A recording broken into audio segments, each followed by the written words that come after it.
recite i to je to, u redu, sve u redu, šta, u čemu je problem? Molim, šta da makne kameru, i to je protuzakonito isto. Ovo je javna površina. Zabranjeno je snimanje još. Evo, nek javnost vidi. Eto znak, morate ukloniti dole sa znaka. Zašto? Pusti! Možete koliko hoćete, gore na znak ne može ići. Da, ali mislim, vi ne možete prijetiti nekog da ćete uhapsiti, zato što nije htio skinuti jedan obični papirski znak. Pa ja ne znam otkad... Gospodine, dobijte zapis.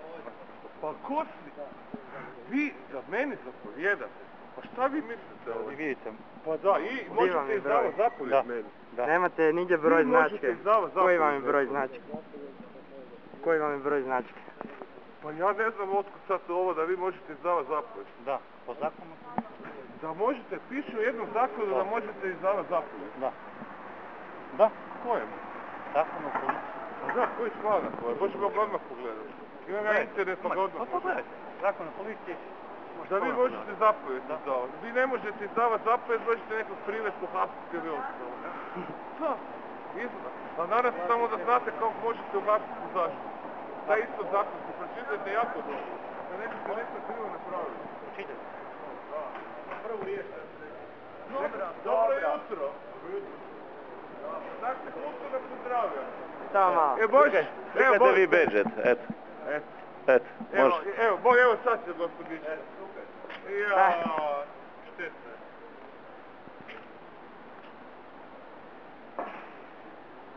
Gospodine Milinoviću, može jedna slika, ako nije problem? Može, s vama sve. Evo, mi se borimo koji vi da se zaustavi rasprodaje Hrvatske. Vidim da se vi zalazite za referendume razne i tako to. Da.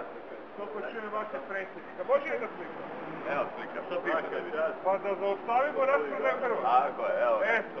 Daj mi ruku da se... Eto, tako, eto. Evo, hvala lijepo. Hvala vam. Kerom. Dobro jutro, gospođo Nevenka. Pa taksijem, pa kako taksijem? A toliko... Dobro jutro. A toliko dućana... Ne znam šta bi vam rekao. Bolje ništa. Dok sada pozdravite se, vi ste na istoj strani. Pozdravite bracu svoga. Da imate možda komentar kako. Ništa, opet Recite mi zašto je Njemačka puna sunčanih ćelija, a u Hrvatskoj se ne isplati. Evo s kakvim autima dolaze.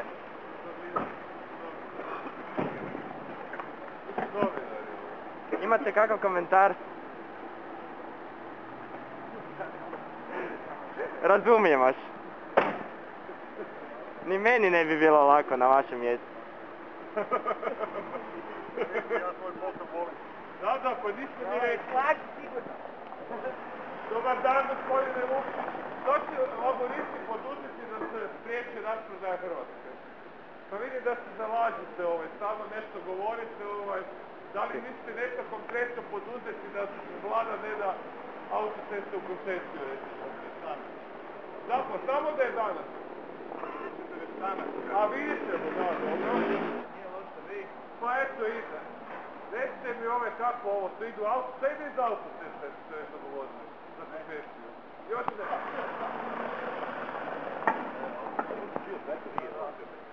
Dobro jutro.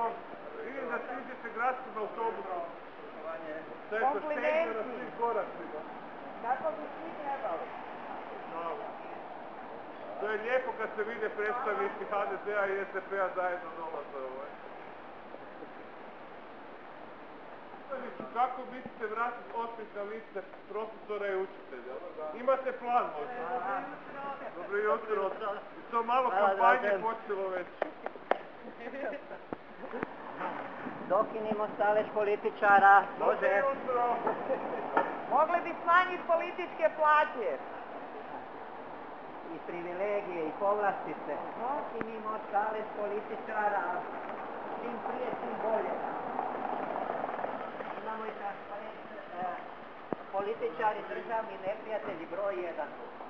Da, prijatelji se pozdravljaju, dobar dan. I narod varaju.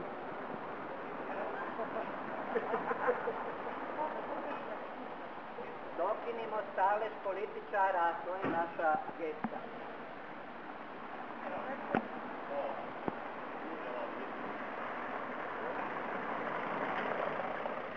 O, konačno da nije taksi, zagrebački, da, nego Cameo.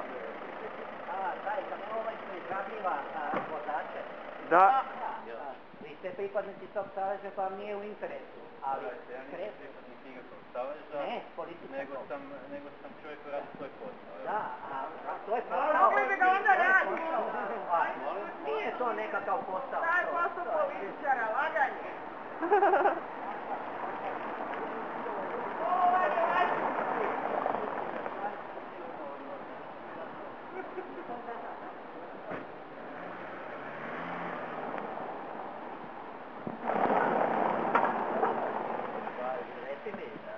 Oho. Kontaktirajte pa ćete bolje, ne treba odmah. Dobro jutro, kako smo? Može jedna slika ako nije problem. Evo, preko pide.